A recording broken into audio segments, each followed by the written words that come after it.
তুমি চলো না একটা সেলাই মেশিন শুধুমাত্র।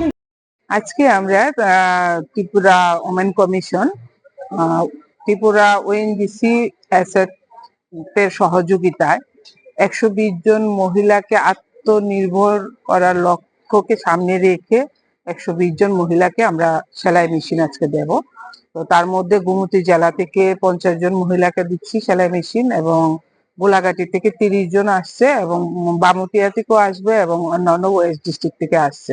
তো এর আগেও আমরা এই ধরনের কর্মসূচি করেছি। যেহেতু আমরা নারী ক্ষমতায়ন বিষয়টা বর্তমান সময়ে দাঁড়িয়ে, মানে বর্তমান প্রেক্ষাপটে অত্যন্ত গুরুত্বপূর্ণ বলবো, কারণ একটি নারী শুধু তার নিজের জন্যই প্রতিষ্ঠিত হয় না, সে তার পরিবারের জন্য প্রতিষ্ঠিত এবং সমাজের জন্য প্রতিষ্ঠিত। কারণ একটি সমাজ উন্নত তখনই হবে যখন প্রত্যেক নারীরা খুব ভালোভাবে নিজেদের আত্মসম্মান নিয়ে মাথা উঁচু করে সমাজে বাঁচতে পারবে, তখনই সমাজ উন্নত হবে। আর সমাজ উন্নত হলেই রাজ্য উন্নত হবে, দেশ উন্নত হবে।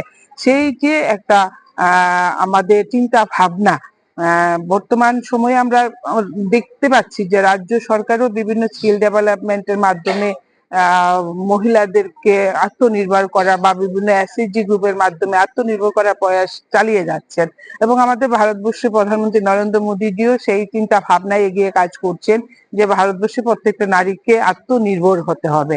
তো সেই চিন্তা ভাবনাকে পাথেয় করে আমরা ত্রিপুরা মহিলা কমিশন আজকে 120 জন নারীদের হাতে, যারা অলরেডি এখনো সমাজে নিজেদেরকে আত্মনির্ভরের পথে প্রতিষ্ঠিত করতে পারেনি, এই ধরনের নারীদেরকে আমরা 120টি মেশিন প্রদান করব।